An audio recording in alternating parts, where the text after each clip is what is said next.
Blimey, it's stones. Nothing special. Overrated. Doesn't light up. Looks better in pics. No good looking Italians. Could have spent the money on hookers. Welcome to the British Problem. Today we're looking at the Colosseum in Rome. This 2,000-year-old amphitheatre is one of the most visited landmarks on Earth, but somehow people still give it a 1-star review. From the ridiculous to the downright stupid, I read 1-star reviews so you don't have to. Never visit Italy. If you don't enjoy eating well, if you don't like to be well treated, then give it a try. Go to Italy. There is literally nothing right about this review.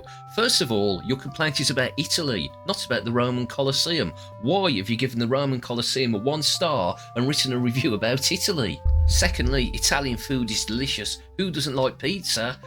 And in terms of being treated well, every Italian I've ever met has been friendly and lovely, so I don't know. I don't think I agree with a single part of this review. Wondrous. This was a sad experience for my spouse and I. The day we chose to visit this monument to the ancient Roman arena, it decided to rain cats and literal dogs. Literal dogs? We had a hard time even getting out of the hop-on-off bus and had to buy a raincoat poncho to safeguard our belongings. That apart, we were unable to take a proper picture for memories either due to the incessant rain, a not so memorable outing, barring the fact that we were in Rome. That wasn't built in a day, so maybe there is a next time for us. So it was raining and I couldn't take a good picture. 1-star review. I'm sure the next person's going to be more reasonable. Never again. Absolute bedlam.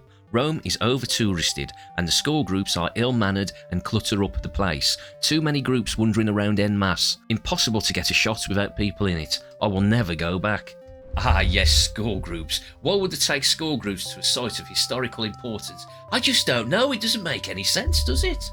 Be on time or no entry. Make sure to arrive at the time allocated. Ticket line was over 2 hours. Stated time for entry 2 p.m. Unfortunately, having arrived in Rome that morning, I had not changed my watch to local time. They would not let me in, even as a solo visitor. Surely they could show some leeway. Unbelievably, they're not the only ones. Disappointment. I booked 2 tickets online but were turned away because I made a mistake on our first names. No refund of the €36 I paid in CB. Outrageous. Tourist factory. How can you make a mistake on your first name? Oh, Barry. Oh, I've sent it off now. My name's Bob, not Barry, damn. Come on, you forgot your first name. Ridiculous. In need of renovation. Really run down, building in a bad state of repair, air conditioning really poor. Good to see they cleared up the blood after the last show. Ah yes, the famous outdoor air conditioning, let's air condition the world. And now of course that person was just joking around, and there are a few others joking around like these coming up next. Shocking. It's all after falling down and the chariot race never happened. Julius Caesar was rumoured to turn up the day we were there, but never showed. Make America great again. 2 weeks in Rome, never seen gladiators, lions or whatever fighting in this place. Those were all lies and marketing. Colosseum sucks. At least we have wrestling and MMA in the US. Italy is overrated. Great attraction, but hours and hours to get in.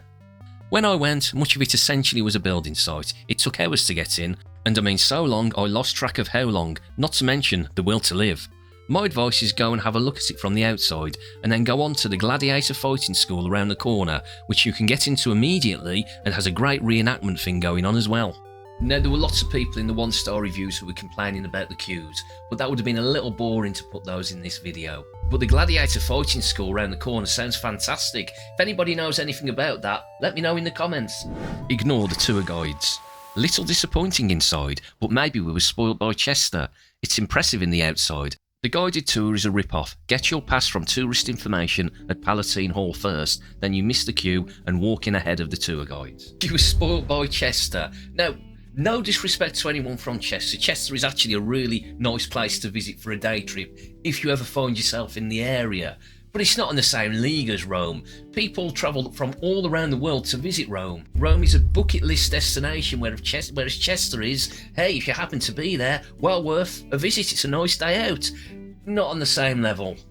And whilst yes, Chester is a former Roman town and it does have an amphitheatre, but you're comparing this to the Roman Colosseum. Now come on, seeing this did not ruin the Roman Colosseum for you, surely not. And there were a number of people who left a 1-star review because the place used to be a place of violence. Yes, they were surprised to find out that the Roman Colosseum had a violent history.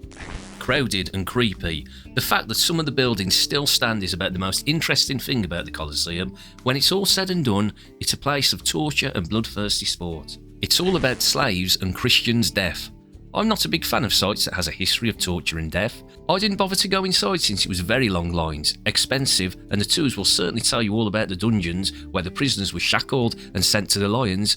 I needed my sleep, and hearing those stories would keep me awake. I've read it all now, leaving a 1-star review of the Roman Colosseum because you don't like its bloody history. I swear some people have started to mate with vegetables. That is completely ridiculous. The phrase comes to mind, those who ignore the past are doomed to make the same mistakes again, and why I don't think we're going to see any gladiating fights breaking out anytime soon. Those who are naive enough to ignore certain aspects of our history and our human evolution are liable to make decisions that lead to the regression of modern day human society. And while I certainly don't want this channel to be at all political, I do find the mentality of these people to be very, very immature. Anyway, if you enjoyed this video and you want to see more, I'll link one in the corner right here. I'm going to aim to do weekly videos. This is going to be a series of 1-star reviews, so if you enjoy it, you want more, consider liking, consider subscribing, and ta-ta for now.